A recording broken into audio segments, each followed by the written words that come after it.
Muy bien, pues muy buenas tardes. Vamos a dar inicio con este panel referente a los retos de las ciudades Patrimonio Mundial, tanto de México como del exterior. Vamos a iniciar con la participación de María del Pozo. Ella participa en la Red Europea de Asociaciones de Patrimonio Mundial, es la secretaria general actualmente de la Alianza de Paisajes Culturales Patrimonio Mundial.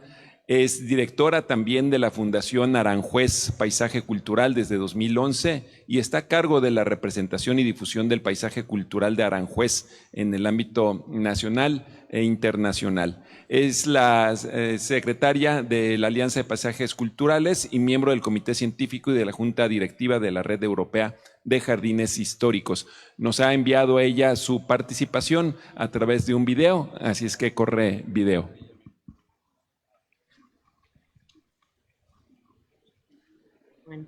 Pues primero de todo, permítanme saludar a todas las ciudades Patrimonio Mundial de México, muy especialmente a los anfitriones de San Luis de Potosí y a la presidencia de las ciudades Patrimonio Mundial mexicanas, a la ciudad de Querétaro, a su alcalde y, como no, a mi amigo Jorge Ortega, a través del cual tengo el placer de estar hoy con todos vosotros para contaros la perspectiva que desde la Alianza de Paisajes Culturales Patrimonio Mundial y desde la Fundación Aranjuez Paisaje Cultural que dirijo, pues tenemos sobre los retos que las ciudades incluidas en la lista del Patrimonio Mundial de la UNESCO tenemos que afrontar después de unos momentos terribles que hemos sufrido estos años atrás con la pandemia, en España aún también con una borrasca, la tormenta Filomena, que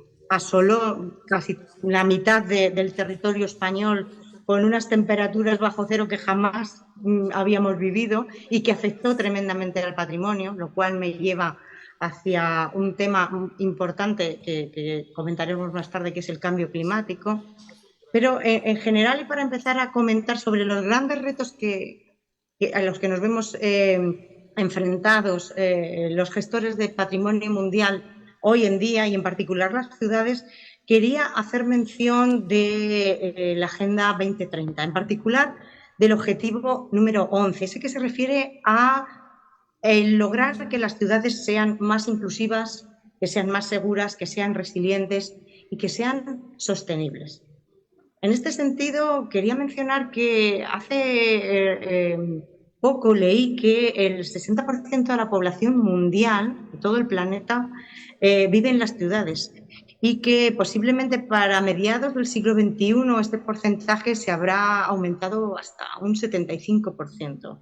Si bien las ciudades ocupan una superficie muy pequeña del planeta, no suman entre toda la superficie un 5% de toda la superficie global, sí son las que mayores emisiones de carbono emiten, estábamos hablando de un 75%, y las que más energía consumen en todo el planeta. Esto es algo significativo. Esto es como un escenario en el que el patrimonio mundial tiene su papel, en el que el patrimonio histórico de nuestras ciudades tiene que desenvolverse y digamos que constituye un escenario en el que también tenemos que luchar para la conservación de este legado histórico que nuestros ancestros nos han dejado, con la obligación de conservarlo para las generaciones futuras.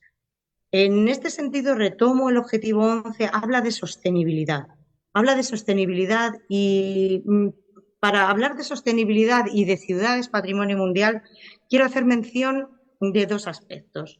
Uno, aquel que se refiere al turismo sostenible. Estamos como ya muy ensayados de oír la palabra sostenible por todos los lados, pero sí que cabe destacar una nueva Carta de Turismo Sostenible que acaba de redactar el Comité Internacional de Turismo de ICOMOS Internacional. En concreto se llama la Carta Internacional de ICOMOS sobre el turismo cultural patrimonial para reforzar la protección del patrimonio cultural y la resiliencia de las comunidades mediante una gestión responsable y sostenible del turismo.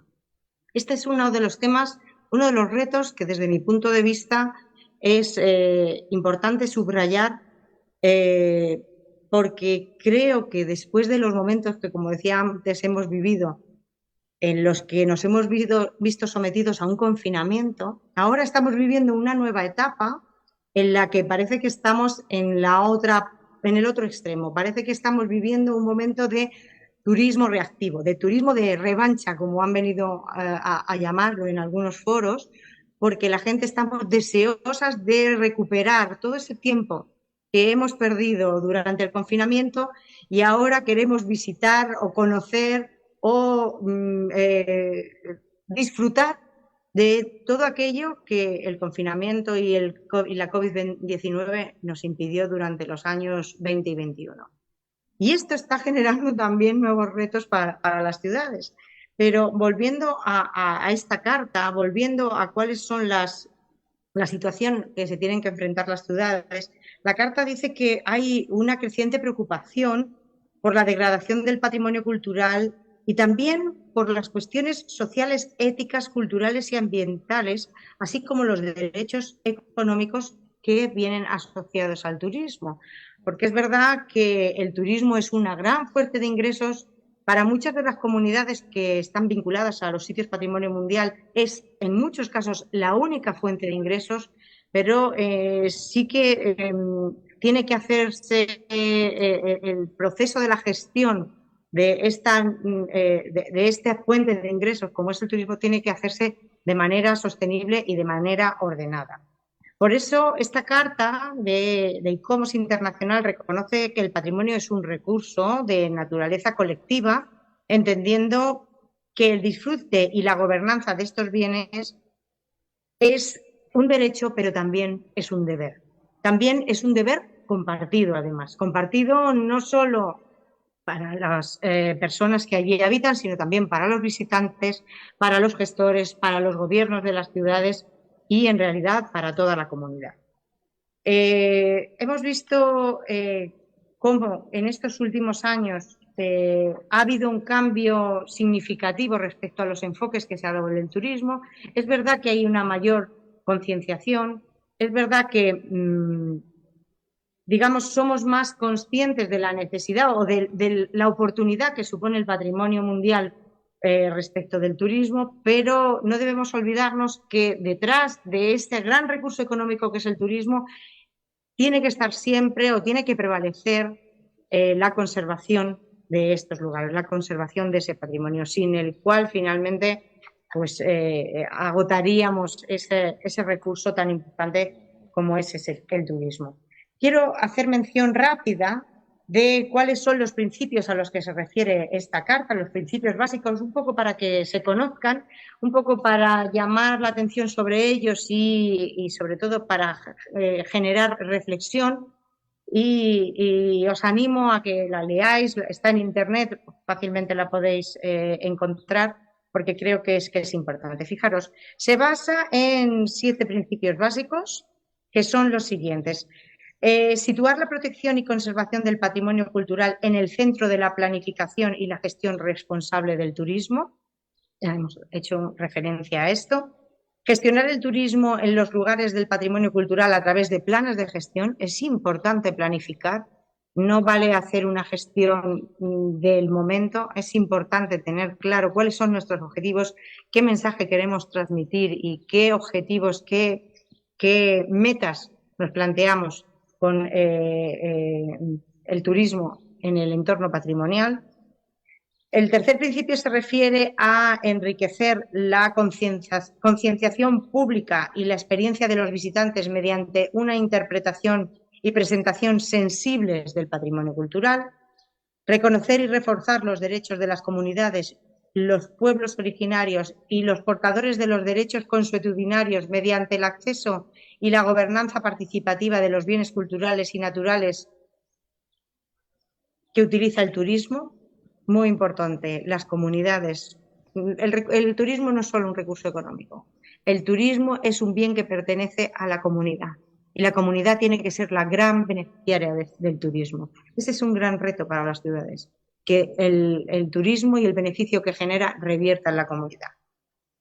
El principio 5 hace referencia a la sensibilización y el refuerzo de la cooperación para la conservación del patrimonio, y ahí haré mención más adelante de un ejemplo que a mí me parece interesante y que quizá a vosotros también, y por tanto quiero compartirlo. El principio 6 tiene que ver con aumentar la resiliencia de las comunidades, es decir, la capacidad de adaptación a situaciones difíciles, sacando beneficio y haciendo aprendizajes positivos de esas dificultades. Y por último, integrar la acción climática y las medidas de sostenibilidad en la gestión del turismo cultural y del patrimonio cultural. Creo que estos 7 principios son clave, resumen muy bien también los retos que en el contexto del turismo cultural tienen las ciudades patrimonio mundial, y, como decía, os animo a revisar un poco esta carta y quizá podáis sacar ideas de ahí, de este documento que finalmente pues ha sido redactado por ICOMOS Internacional, que no deja de ser un organismo consultivo de la UNESCO y referente para nosotros. En segundo lugar, quería hacer mención también a algo que no solo para las ciudades, sino para otros sitios patrimonio mundial, tiene que ser una referencia hoy en día y cada vez cobra, desde mi punto de vista, más sentido y también más relevancia. Y son las recomendaciones sobre el paisaje histórico urbano, porque define muy bien, desde mi punto de vista, insisto, define muy bien dónde están los retos y cuál es la perspectiva, cuál es el escenario en el que debemos plantear la gestión y los retos a los que la gestión se enfrenta en el día a día.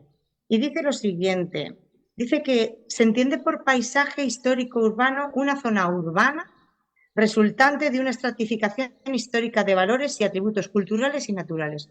Fijaros, ya la recomendación de paisaje histórico urbano incorpora aspectos naturales, es decir, también medioambientales, en el concepto del paisaje histórico urbano, es decir, de las ciudades. Habla de que lo trascendental no es el centro histórico, sino el conjunto.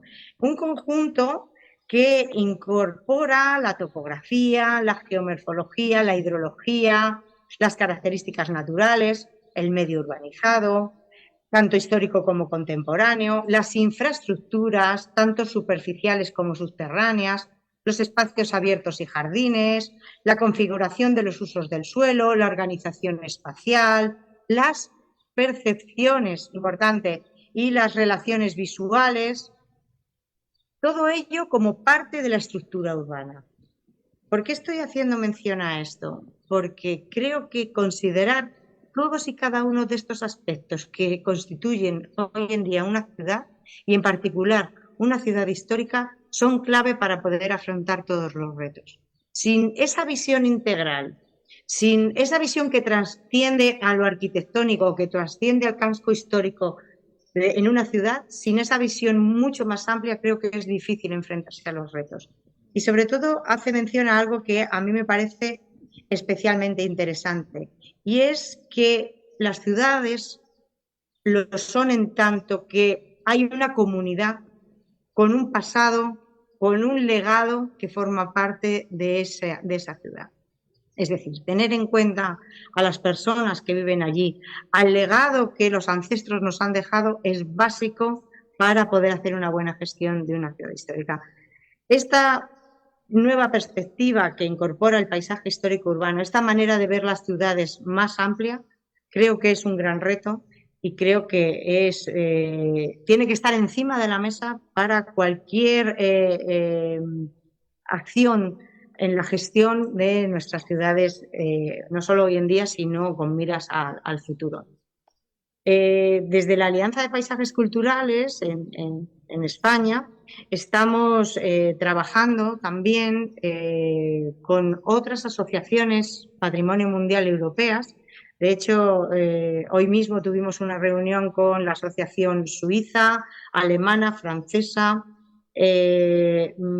italiana y de Reino Unido, porque nos hemos dado cuenta que otro gran reto al que nos debemos enfrentar, perdón, es el aprender o aprovechar las sinergias que genera el trabajo en red para aprender unos de otros. Y en este sentido, pues que estamos consolidando una red europea de sitios patrimonio mundial.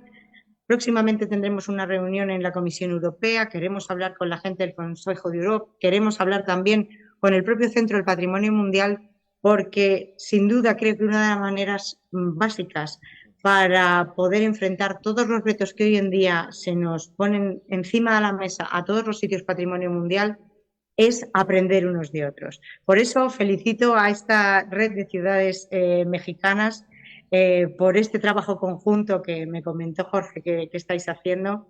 Enhorabuena, es muy para celebrar todo el programa que tenéis entre manos en esta edición a celebrar en San Luis de Potosí.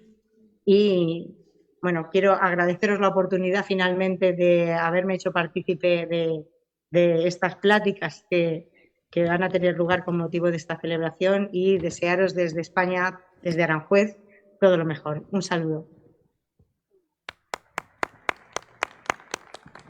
Muy bien, pues ya nos plantea María Pozo algunos de los retos que ella considera iniciales, el turismo sostenible, esta visión holística de todos los actores en el centro histórico y desde luego el enfoque hacia la comunidad que ya hemos venido comentando desde el momento de la inauguración. Pues bien, voy a dar ahora la palabra a Saúl Alcántara Onofre, presidente de ICOMOS México. Él es licenciado en arquitectura de la UAM, con la especialización en restauración de monumentos y centros históricos. Es muy amplio su currículum, me voy a permitir leer solamente algunos de los elementos. Miembro titular del Seminario de Cultura Mexicana, miembro emérito de la Academia Nacional de Arquitectura, es profesor titular de la Universidad Autónoma Metropolitana de Azcapotzalco, medalla al mérito en Artes 2022 otorgada por el Congreso de la Ciudad de México, miembro del Comité Editorial de Cultura y Ciencia del periódico Reforma, miembro de la Junta Directiva de la Universidad Autónoma Metropolitana. Ha impartido una serie de pláticas, ha cursado la maestría en Arquitectura de Paisaje en la Universidad de los Estudios de Génova, Italia, el doctorado en Diseño en la UAM, el 33º curso Historia de la Arquitectura, etcétera. Mejor le doy la palabra y que nos comparta la experiencia que ha tenido en la materia. Adelante, Saúl. Señoras y señores, muy buenas tardes. Bueno, mi agradecimiento por esta invitación a los alcaldes de Querétaro y San Luis Potosí, a la directora de Turismo, Claudia Peralta, a Jorge Ortega, muchas gracias Jorge por esta invitación, a Luis Alberto Pérez, que siempre estaba por ahí atrás de la asociación. Bueno, Jorge me invitó para hablar sobre el reto de las ciudades Patrimonio Mundial y me he permitido elaborar algunas líneas desde mi perspectiva como arquitecto contemporáneo, como restaurador y paisajista. Creo en la importancia del sentimiento de ciudadanía como estímulo de vivacidad y humanidad. Este se manifiesta tanto en grandes intervenciones ciudadanas a gran escala como en otras más espontáneas y reducidas que crean conjuntamente la rica diversidad urbana. Las ciudades siguen ejerciendo de imanes demográficos porque facilitan trabajo y son la base del desarrollo cultural. Son centros de comunicación y de aprendizaje y de complejas estructuras comerciales. Albergan densas concentraciones humanas y focalizan la energía física, creativa e intelectual. Son emplazamiento de actividades y funciones altamente diversificadas, exposiciones y manifestaciones, bares, catedrales, tiendas, auditorios, etc. Disfruto con los grandes espacios, tanto como la animación que aportan las terrazas de los cafés, no como las de Oaxaca, que realmente se ha vuelto prácticamente una cantina. La vivacidad de las plazas públicas, la variedad que mezcla de ámbitos laborales, tiendas y viviendas que componen barrios vivos. La ciudadanía activa y con una vida urbana vibrante son componentes esenciales de una buena ciudad y de su identidad cívica. Para recuperarlos ahí donde se han perdido, cabe involucrar a los ciudadanos en el desarrollo de su propio medio. Deben sentir que el espacio público les pertenece y es responsabilidad suya. Desde el callejón a la gran plaza, todos los espacios urbanos pertenecen al ciudadano y son de dominio público. Una institución pública, como tantas otras, puede promover o frustrar nuestra existencia urbana. El espacio público es el escenario de la cultura urbana, donde la ciudadanía se activa y donde se puede cohesionar una sociedad urbana. Las ciudades deben concebirse como sistemas ecológicos y es esta actitud la que debe dirigir nuestro enfoque para la planificación y gestionar la explotación de los recursos naturales de manera acorde. Los recursos consumidos por una ciudad pueden medirse en términos de la huella ecológica, que dejan un área dispersa por todo el mundo mayor que los límites físicos de una propia ciudad y de la que ésta depende. Estas huellas ecológicas procuran los recursos metropolitanos, así como los lugares para albergar los desechos y la polución. Las huellas ecológicas de las ciudades ya cubren virtualmente todo el planeta, y mientras los núcleos urbanos aumentan el consumo, crece la competitividad por disponer de mayores recursos. Su expansión se está produciendo al mismo tiempo que la erosión de las tierras fértiles, mares y bosques húmedos. Dada esta limitación de subsistencias, es preciso reducir y circunscribir el efecto dramático que para la ecología ejercen los trazados urbanos. La mayoría de nuestros parques, plazas y avenidas nos han sido legados del pasado. En esta era democrática, serían de esperar mucho más aportaciones importantes sobre el ámbito público, pero al contrario, nos encontramos con el hecho de que nuestra contribución parece ser más una erosión de dichos espacios debido al tráfico y a la codicia de algunos. Me permitiré abrir un paréntesis por lo siguiente. En ICOMOS estamos alerta, atentos y preocupados por el proyecto de un segundo piso vehicular en la zona de amortiguamiento de la Poligonal de Patrimonio Mundial de la ciudad de Zacatecas. México suscribió en 1984 la Convención del Patrimonio Mundial de la UNESCO. Por lo tanto, el gobierno federal, como Estado parte, debe informar al Centro Patrimonio Mundial del proyecto, tanto para su revisión como para obtener su consentimiento. Pero antes de presentar la propuesta es necesario realizar un proceso técnico riguroso de impacto patrimonial directo e indirecto. Debe obtener la autorización del Instituto Nacional de Antropología e Historia. De otra manera, iniciar la obra sería una acción ilegal. Sin lugar a dudas, existe un problema de vialidad y se requiere una intervención urbana, para lo cual sugerimos la creación de un consejo consultivo de expertos para vislumbrar diversas alternativas que enfaticen el valor universal, excepcional y no transgreda la autenticidad e integridad del sitio Patrimonio Mundial. Regreso a mi escrito. Los edificios realzan la esfera pública de maneras diversas, dan forma a la silueta urbana, puntúan singularmente la ciudad, conducen la vista hacia su exploración y acentúan el cruce de las calles, incluso en su más modesto nivel. El modo en que los detalles constructivos se vinculan a la escala humana resulta significativo para el paisaje urbano. El más pequeño detalle tiene un efecto crucial en la totalidad. Cualquier edificio con cierta pretensión de belleza, que trascienda lo cotidiano y eleve su espíritu de sus usuarios, debe contar con esos preceptos.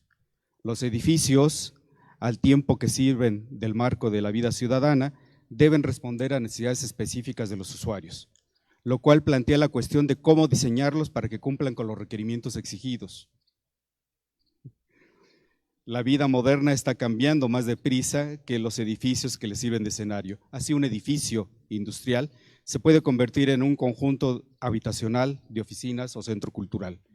De este modo, los edificios que resulten susceptibles de modificaciones tendrán una vida más útil y serán más eficientes en el uso de sus recursos. No obstante, proyectar esta flexibilidad de uso supone que la arquitectura inevitablemente se aleja de formas fijas y perfectas. La arquitectura académica o clásica, por ejemplo, expresa su belleza de su composición armónica. Nada puede añadírsele, nada puede quitársele. Pero cuando la sociedad demanda edificios capaces de responder los requerimientos cambiantes, es necesario ofrecer flexibilidad e investigar sobre nuevas formas capaces de expresar belleza dentro de su funcionalidad. Las nuevas ideas precisan nuevas formas, y esto sirve para todos los edificios que albergan nuestras funciones cotidianas o nuestras instituciones, sean casas, oficinas, universidades, escuelas, hospitales o museos. Los edificios sin esta flexibilidad entorpecen el avance de la sociedad al inhibir posibles nuevas ideas. Si los nuevos edificios deben responder a las necesidades cambiantes de la sociedad, entonces debemos igualmente considerar cómo adaptar un sinnúmero de edificios existentes que no cumplen esa premisa. Dejando aparte la conservación de los edificios de mayores dimensiones, la preservación de nuestro legado arquitectónico suscita una serie de cuestiones importantes. La restauración científica de un edificio viejo, según sus trazos originales, representa un reto para el arquitecto contemporáneo, para preservar la esencia misma de la arquitectura tradicional. Los edificios siempre han sido rehabilitados, reformulados, redecorados y sus instalaciones se han renovado durante su existencia en un proceso lógico y orgánico. La práctica de mantener la fachada y construir una estructura totalmente ajena en su interior es una solución que reduce un edificio interesante a su cáscara historicista. Por el contrario, la historia nos enseña que incluso nuestros mejores edificios se pueden modernizar para responder a las nuevas necesidades, creando un diálogo entre lo antiguo y lo nuevo.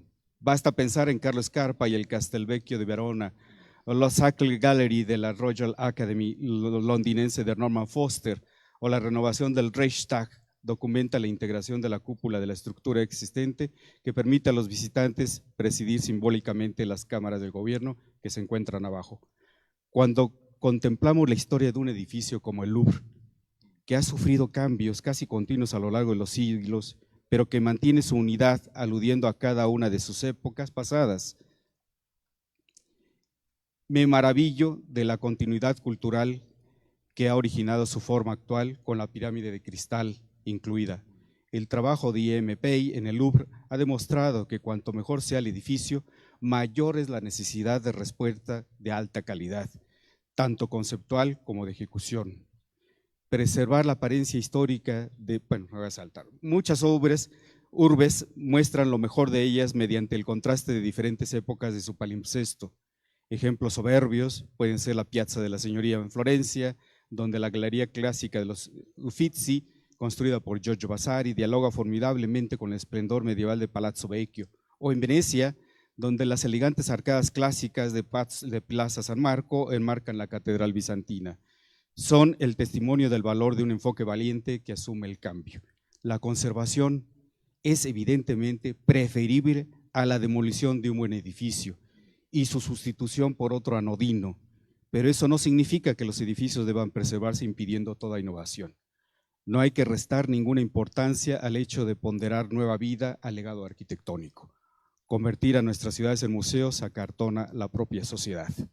Y por último, quiero mencionar que desde ICOMOS Mexicano hemos hecho la propuesta para que Francisco López obtenga el premio Piero Gazzola del ICOMOS Internacional, ya pasó la Junta de Honor, va a ir a la Asamblea General de Sydney y yo estoy seguro que México va a prosperar con la candidatura de Pancho López.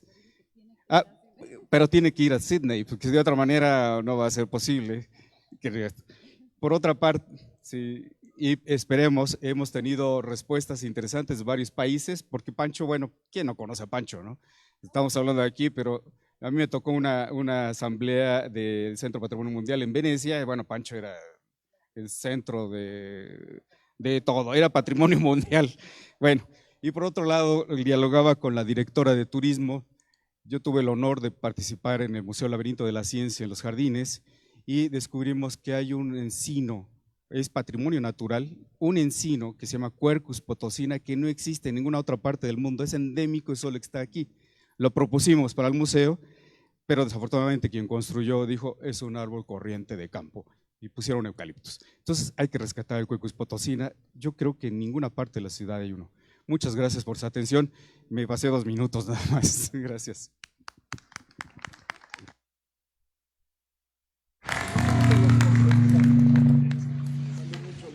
Muchas gracias por la participación. Muchos temas se ponen en la mesa, en los retos. Se coincide con la primera participante con el tema de la importancia de los ciudadanos, de la ciudadanía, considerar a los ciudadanos en todas las acciones que se realizan en nuestros centros históricos de conservación y estos nuevos usos que se dan a los monumentos. Voy a dar la palabra ahora a Valeria Valero Pie, coordinadora nacional de monumentos históricos del INAH, quien cursó los estudios de licenciatura en la Universidad Nacional Autónoma de México, obteniendo el título de arquitecto con mención al mérito y estudios de posgrado en el Politécnico de Turín, Italia, en donde obtuvo la especialidad en Historia, Análisis y Evaluación de los Bienes Arquitectónicos y Ambientales, también con mención honorífica. Ha contado con colaborado en el desarrollo de proyectos y obras de restauración en distintos despachos y desde 2007 en la Coordinación Nacional de Monumentos Históricos del INAH. Fue profesor en la Maestría en Conservación y Restauración de Bienes Culturales Inmuebles de la Escuela Nacional de Conservación, Restauración y Museografía Manuel del Castillo Negrete del INAH, miembro del Comité Editorial de la revista Intervención, secretaria también del Consejo de Monumentos Históricos Inmuebles del INAH y desde 2019 a la fecha consejera titular de dicho consejo. También es muy vasta su currículum. Le doy la palabra a Valeria, agradeciéndole el que nos acompañe. Adelante, Valeria.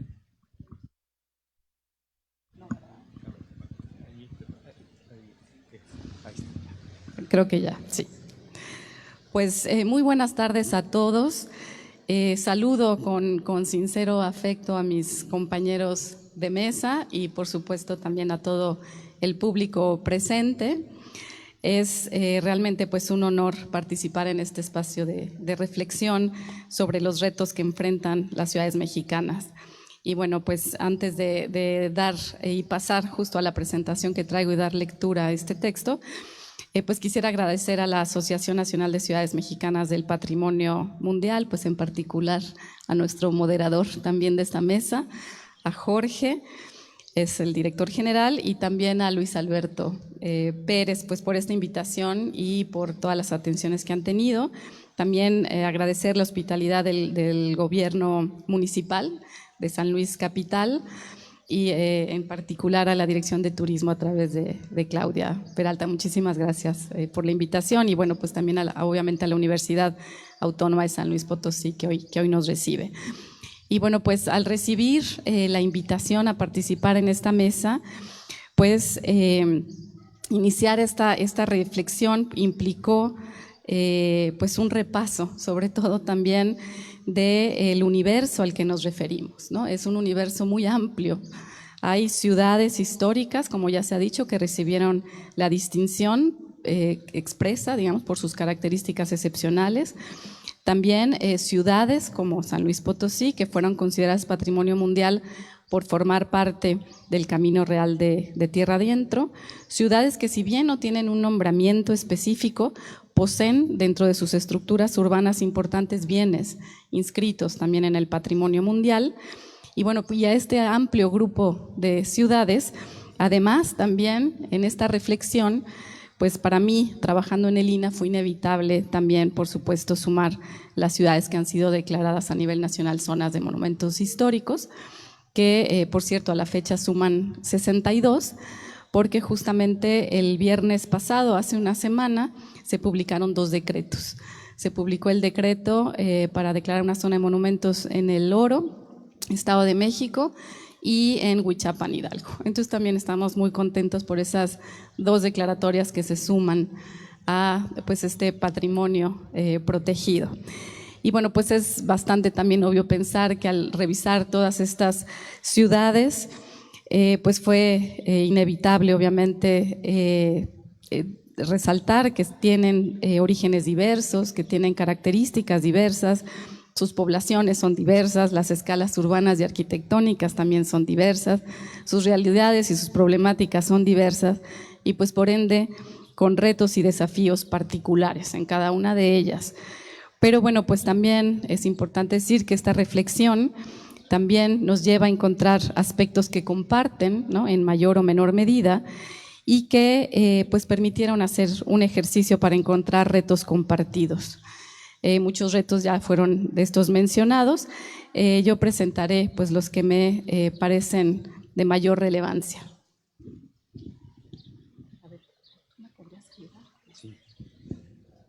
Pues bueno, uno de estos retos es garantizar una buena calidad de vida. Si bien los centros históricos se reconocen como importantes espacios urbanos y complejos arquitectónicos que testimonian diferentes periodos del pasado y del presente, no debemos olvidar que su principal característica es que continúan siendo espacios vivos. Se encuentran habitados en mayor o menor medida, pero por personas que mantienen sentimientos de identidad y arraigo. Desde finales del siglo XX ya estudios apuntan a que la recuperación del tejido histórico, en esta recuperación se debe incorporar espacios de vivienda, de trabajo y recreación a corta distancia para garantizar justamente esta buena calidad de vida. La que sigue, por favor.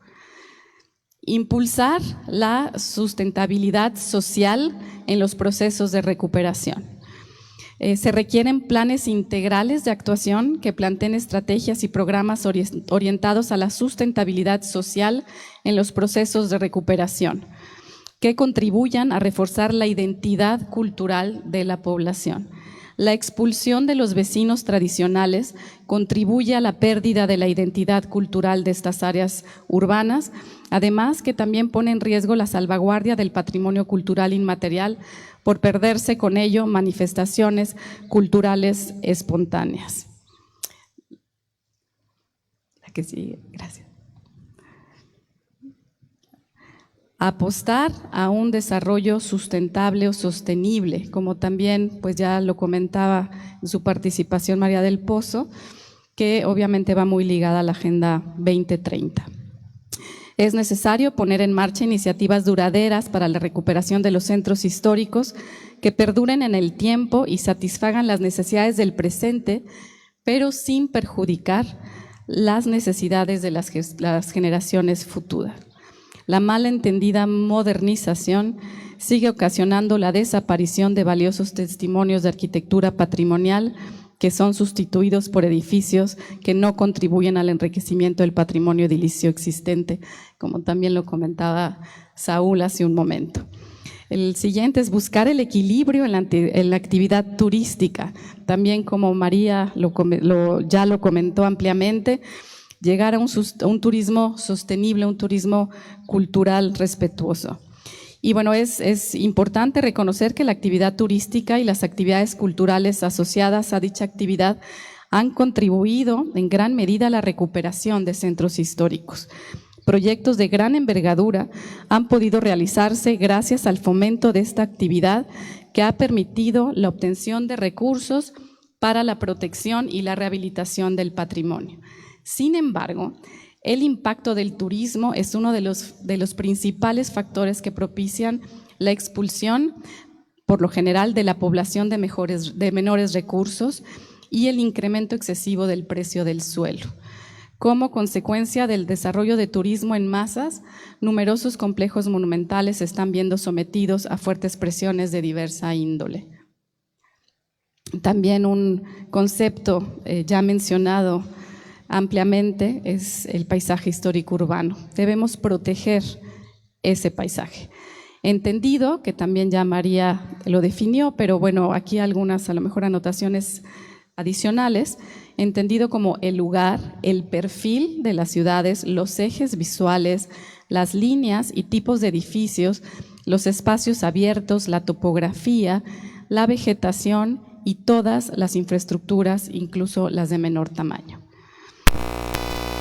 También uno de los retos que se visualizan es el poder privilegiar proyectos de rehabilitación integral a través de la participación ciudadana. Es decir, tener esta visión integral al intervenir estos sitios. Es indispensable contar con estos proyectos que incluyan equipamiento urbano, vivienda, programas sociales, zonas verdes, entre otros, y en general medidas enfocadas a la mejora de las condiciones de vida de sus habitantes. Proyectos que mantengan la autenticidad del sitio, y que contemplen tanto el aspecto patrimonial como el humano de la zona. Bueno, aquí resumiré el texto por el tiempo que tengo a disposición, pero sí es importante la participación ciudadana, es importante ponernos de acuerdo entre todos los actores que participamos. Y me refiero, por supuesto, a los niveles de gobierno, a la academia y a los habitantes, que muchas veces pues no tenemos esa visión común y tenemos incluso pues distintas interpretaciones sobre el espacio.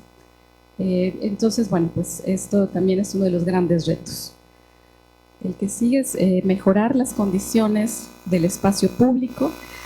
Esto se ha venido haciendo, esto creo que es un logro ya en muchas ciudades que debemos reforzar, porque pues ya que el espacio público es el continente de las relaciones humanas, ahí florecen amistades, familias, parejas, sociedades, y pues es un lugar de identidad, cultura y también de encuentro con la naturaleza. Contar con intervenciones contemporáneas de calidad, que sería el siguiente reto, que también Saúl ya lo comentó.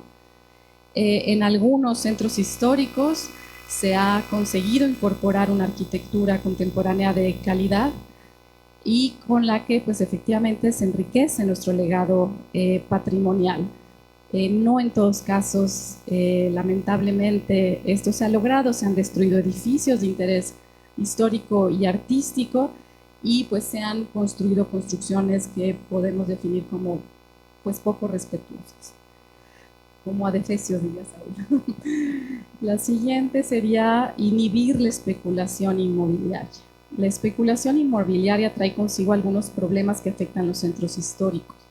Entre ellos se encuentra el incremento excesivo del precio del suelo de áreas con potencial de renovación, situación que lleva a varios propietarios a abandonar sus viejos, entre comillas, inmuebles, con el objetivo de que empresas constructoras interesadas principalmente en los predios los compren. Y estas últimas prefieren por lo general, por motivos económicos, proceder al derribo de lo existente con el objetivo de construir pues, viviendas nuevas o de nueva planta. Procurar, que sería el siguiente, procurar la continuidad de planes y programas de largo alcance. Si bien es de reconocer que han sido numerosos los proyectos puestos en marcha para la recuperación de centros históricos en diferentes ciudades del país, aún se requiere la puesta en marcha de planes y programas de mediano y largo plazo que den solución a la compleja situación que presentan los centros históricos. En muchos casos, el desarrollo de estos planes o su continuidad se ve limitado por los tiempos e intereses políticos. En no pocas ocasiones se privilegian intervenciones puntuales muy vistosas por encima de soluciones de fondo que, digamos, no son tan lucidoras. La que sigue, que sería la última, para ya con el tiempo que tenemos a disposición terminar, incrementar la conciencia sobre la importancia del patrimonio cultural. Son de destacar los avances conseguidos en la conformación de una conciencia más generalizada sobre la cuestión patrimonial entre la población, pero aún faltan políticas encaminadas a concienciar al conjunto de la población sobre la relevancia de sus respectivas herencias patrimoniales, tanto material como inmaterial. Bueno, eso también ya el doctor Román en su conferencia magistral lo subrayaba. La necesidad de hacer conciencia a través de la educación, que sería un primer gran paso. Y bueno, y pues con esto yo finalizaría. Muchas gracias.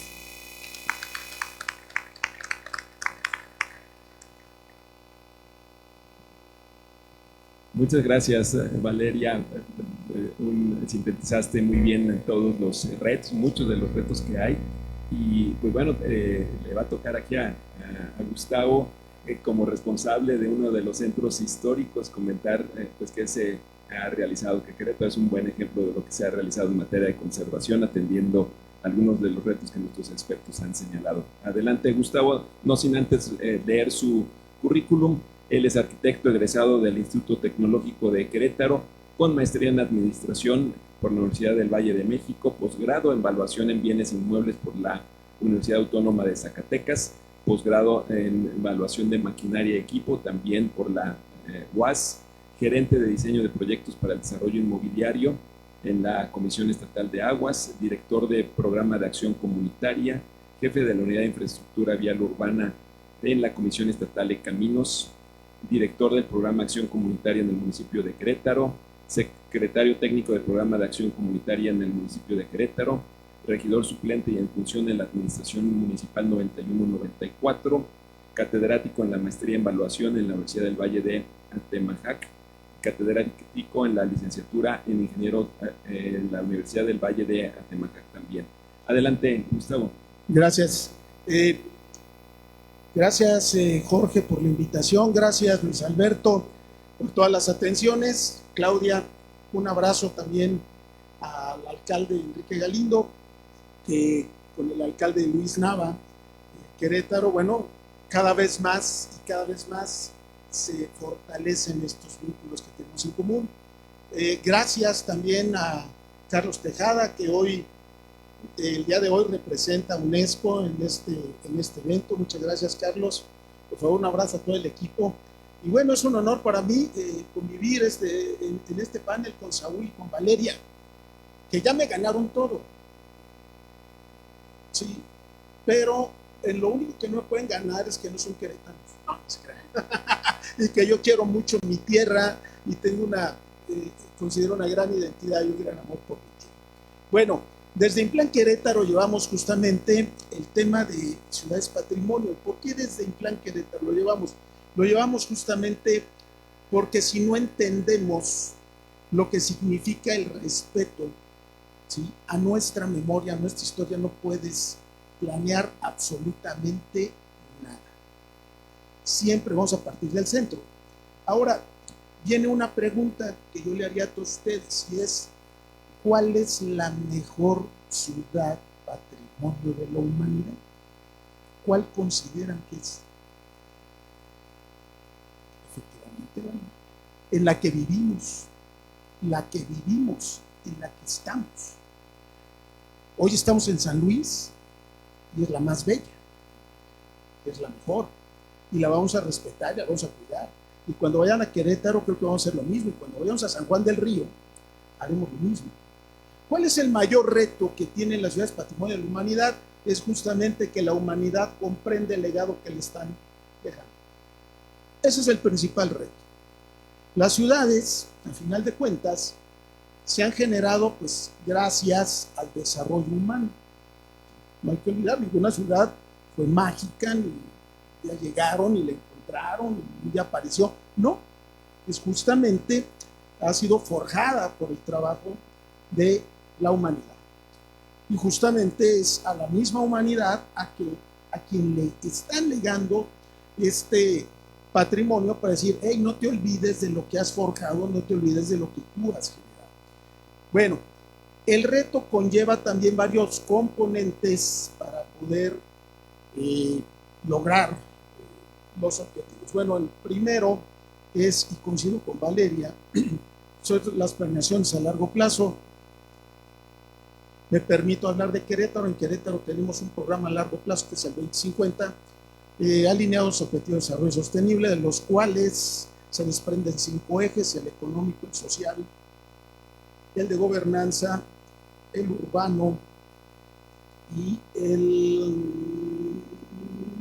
social, gobernanza, urbano, económico y social. Bueno, estos 5 ejes, no más, alineados a los ODS, han marcado también que todos los planes se apeguen a este plan de largo plazo. Es un plan que vamos a legar. Y bueno, también esto vino a la par de hacer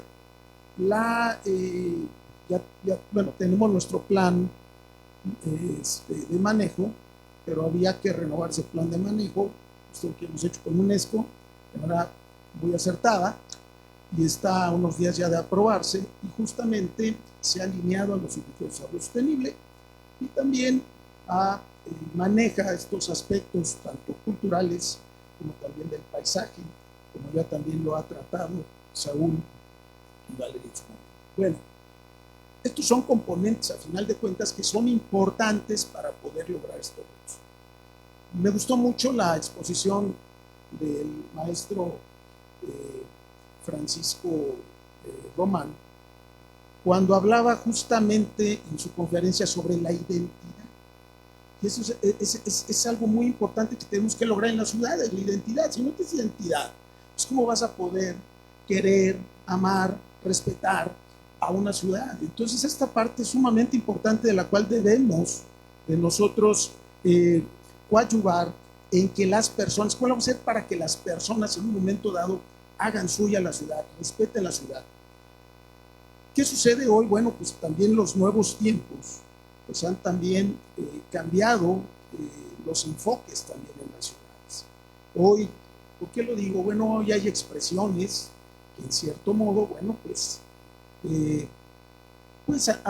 han tenido una manera de expresión sin, digamos, a lo mejor de una manera no consciente, pero han estado afectando también al patrimonio. Y es una situación que lo tenemos que resolver también desde el punto de vista de la educación, de la formación y sobre todo de la orientación. ¿Sí? A final de cuentas, es esa parte que es muy importante a la cual debemos tender. Pero también hay algo muy importante a la cual debemos tender, y es justamente a nuestros marcos normativos, porque justamente podemos querer hacer, queremos desarrollar, poner en marcha muchas cosas, pero los marcos normativos no los estamos preparando. Entonces, ese componente es muy importante que debemos de tomar en cuenta. Y esto viene aunado porque hoy hay exigencia en tener justamente unidades de gestión. Entonces, ahí viene una parte que es importante que tengamos que comprender. Una unidad de gestión, ¿sí?, que conlleva a qué nos compromete, a qué nos obliga, cuáles son sus acciones, se tienen que marcar perfectamente bien todas las actividades. Pero también, ojo, es unidad de gestión, no de regulación. Y esa parte es sumamente importante que debemos de saber diferenciar. ¿Sí? O es gestión o es regulación. Porque también si es gestión, vamos a involucrar a la ciudadanía. El eje de gobernanza es sumamente importante, pero a la ciudadanía no le podemos dejar a cargo la regulación. La regulación le corresponde a la autoridad, ¿sí? Y a la ciudadanía, justo con los organismos del gobierno, les corresponde la gestión. Y esa parte es muy importante que la podamos comprender. Voy a cerrar nada más con 4 aspectos importantes de los cuales no debemos de perder de vista para la planeación de cualquier ciudad, partiendo desde su eje central. Lo primero, respeto a la memoria. Segunda de cuentas, debemos de entender el tiempo en que fue hecho justamente el desarrollo y hacia dónde vamos y en cuánto tiempo debemos de llegar. La segunda parte tendrá que ser el diseño, y la cuarta parte, que es fundamental: nadie está preparado para el azar. Entonces, todo plan, todo programa, todo proyecto debe de prever justamente esa parte. ¿Cómo vamos a hacer para amortiguar los retos futuros? Pues bueno, yo me despido yo solamente con esto y les agradezco mucho su atención. Muchísimas gracias y pues estoy a disposición. Muchas gracias. La verdad es que con nuestros panelistas quisiéramos pasar toda la tarde, pero desafortunadamente tenemos que seguir avanzando. Ya escuchamos el punto de vista de organismos internacionales, como lo es ICOMOS, autoridades nacionales, como lo es el INAH, y el elemento que nos pone en la mesa Gustavo en la gestión ya de los responsables precisamente en las ciudades para poder atender estos retos. Y justo es la finalidad de este tipo de eventos, de este simposio, poder interactuar todos las autoridades en todos los niveles y todos los responsables, y la ciudadanía también que nos están viendo a través de la plataforma de Facebook Live. Tenemos tanto en la página del ayuntamiento como en la página de la asociación, nos están siguiendo para educar también y sensibilizar sobre todos estos elementos que se platicaron desde la conferencia magistral y que se han repetido a lo largo del panel. Muchas gracias y vamos a avanzar con el siguiente panel. Muchas gracias.